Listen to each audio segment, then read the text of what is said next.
See you never.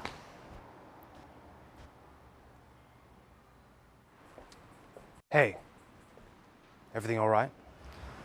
Film's off, Wilfred. Act 3 turning point. It's gonna be one hell of a dark night of the soul. Third act turning point? What is Wilfred talking about here?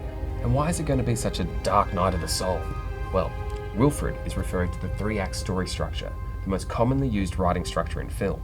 The third act turning point, also known as the second act turning point, is the moment we reach the film's climax. Typically, that's the time where our characters are most in danger. But what is story structure?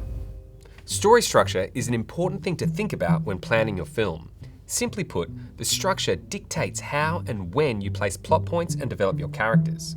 A basic search online and you will find numerous types of story structures out there. There's real-time structure, circular structure, multiple timelines, reverse chronological, Rashomon structure, and fabulous structure?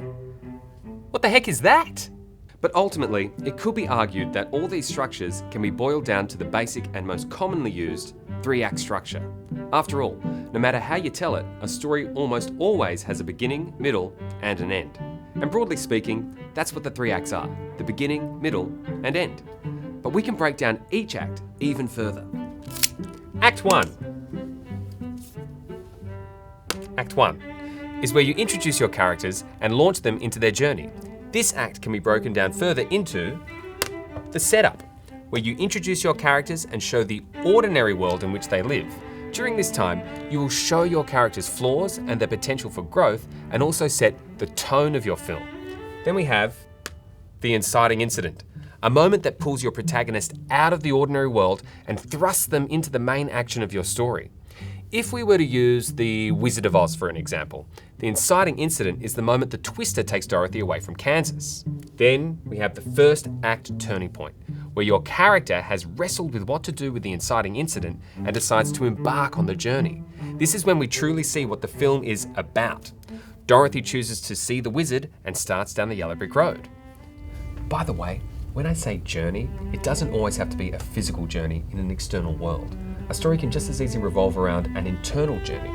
A breakup of a relationship could be the turning point into a journey of single life, where we watch our character build the courage to live life on their own. Which brings us to Act 2. This typically consists of rising action that leads to a midpoint, devolves into a crisis, and finally turns into a new plan of action. The first part of the second act may introduce characters that help our main character on their journey. Dorothy meets Scarecrow, Tin Man, and Lion.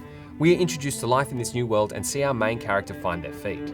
Then there's the midpoint, where the stakes are raised and we see our main character face conflicts and challenges that show their true capability. Followed by this is the second act turning point, where we see our characters at their lowest. All hope is lost and their goal seems completely out of reach. The wizard gives our heroes the dangerous task of obtaining the broom, and then Dorothy is kidnapped by the witch.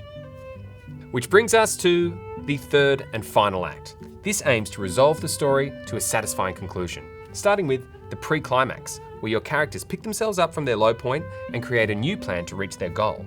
Dorothy's friends plan to save her from the witch. This is followed by the climax, where our characters will face their enemies externally or internally and learn the lessons they need to learn. And finally, we see the denouement, which is just a fancy French word that means the emotional resolution to the film. Characters get what they need and life returns to normal. The wizard gives all the characters what they're after, and Dorothy returns home to Kansas. The 3-act structure works very well for a feature-length film, but it can still apply to any form of storytelling. A series you might binge on Netflix will still have a structure like this, just stretched over 10 or so episodes. A short film, like the ones you'll be making for the Realise Film Festival, will compress this structure. Act 1, the setup and inciting incident, could happen in one scene or even one line. Act 2 will make up most of your short, and then Act 3 could just be the payoff at the end. Let's take a short film based on cyberbullying as an example. The film could open in a classroom where a student witnesses a moment of online bullying. In one short scene, we have Act 1 already. We've established where we are, and the inciting incident is the witnessing of the cyberbullying. Now, what will our character do? Act 2 will be the majority of the film, where we might see our main character wrestle with what to do about what she's witnessed. We might watch as she discovers who's behind the bullying and then gather the courage to say something. Act 3 would be the moment she decides to confront the bullies, which results in an outpouring of kindness and support from her peers. A satisfying payoff. Same 3-act structure, but compressed to fit into a 5-minute short. Of course, there are no hard and fast rules when it comes to story structure. These are just examples of what can work. Feel free to experiment. In most cases, if you have a beginning, middle, and an end, you're on the right track. So, happy filming.